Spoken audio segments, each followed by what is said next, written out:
Besti, Japan Edition with Cindy.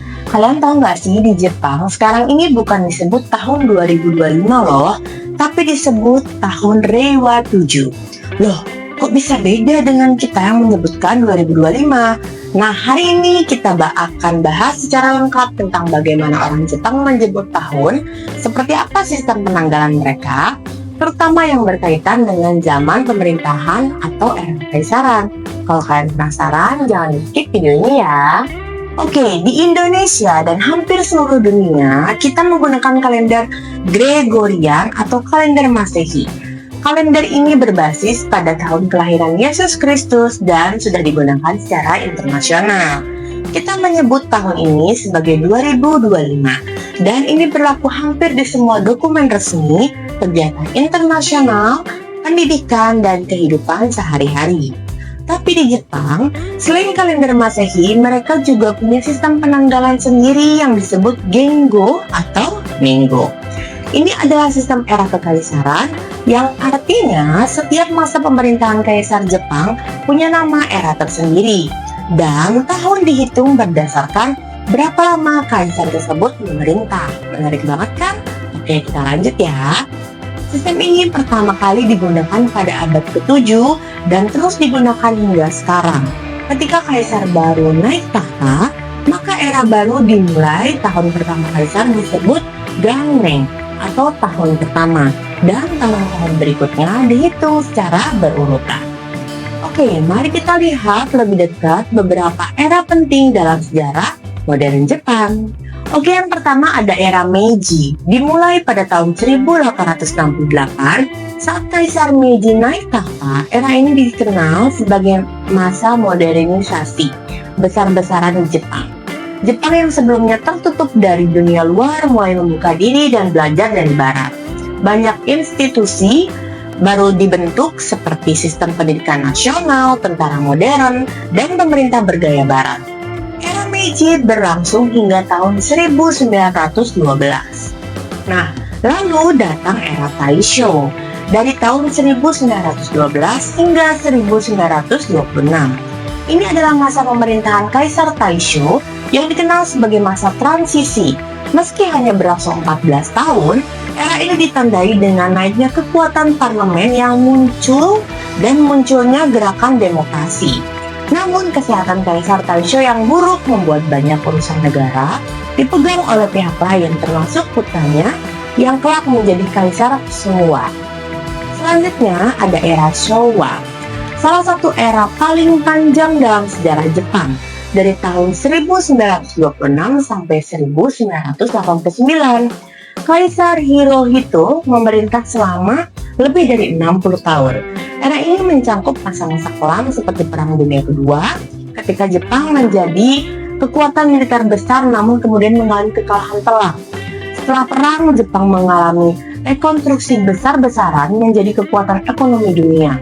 Era Showa adalah era yang penuh perubahan dramatis dan militerisme ke demokrasi, dari kehancuran dan kemakmuran. Kemudian ada era Heisei dari tahun 1989 hingga 2019 dipimpin Kaisar Akihito. Nama Heisei berarti kedamaian di mana-mana.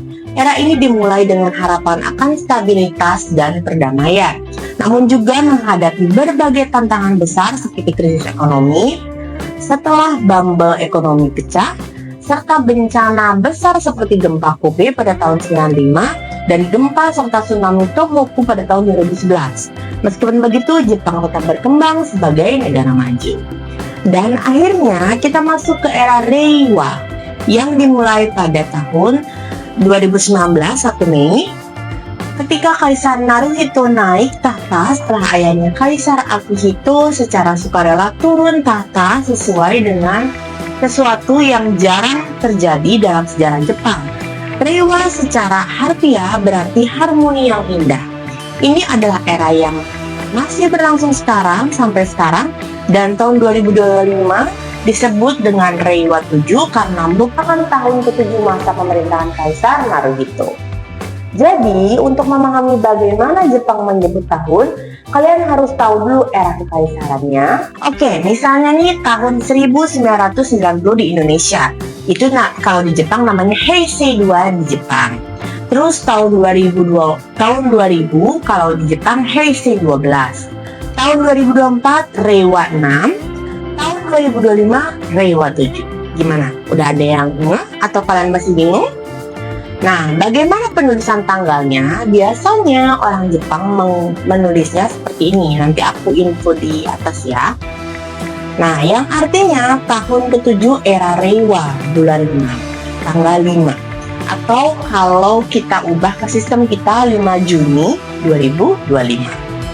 Jadi, meskipun sistem Gingo ini digunakan dalam kehidupan sehari-hari seperti kalender, formulir, dan dokumentasi dalam negeri, kalender Masehi tetap digunakan untuk hal-hal internasional seperti paspor, tiket penerbangan, dan produk global.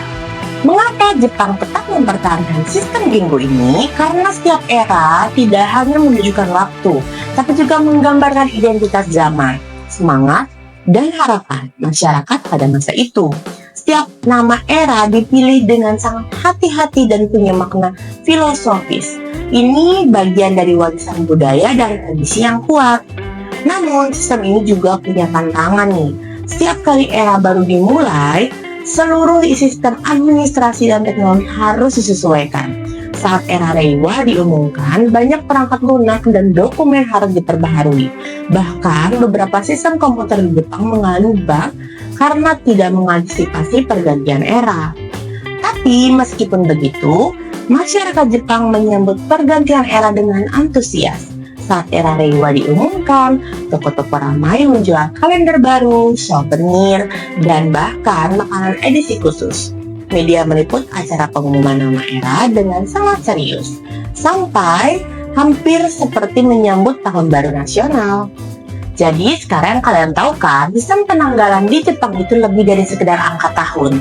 Ini mencerminkan sejarah, budaya, dan cara pandang orang Jepang terhadap waktu dan kehidupan.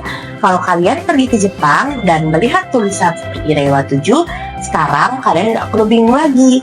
Itu artinya tahun 2025 dalam kalender kita. Semoga penjelasan ini menambahkan wawasan kalian tentang budaya Jepang. Kalau kalian suka konten seperti ini, atau kalian pengen aku bahas tentang sejarah Jepang, atau mungkin tentang hal-hal menarik lainnya, langsung aja tulis di kolom komentar. Nah, kalau kalian udah tahu atau punya pengalaman lain tentang penanggalan tahun di Jepang, langsung aja tulis kolom komentar juga ya. Jangan lupa like, comment, and subscribe. Dan jangan lupa klik tombol lonceng untuk dapat informasi update dari aku. Bye-bye!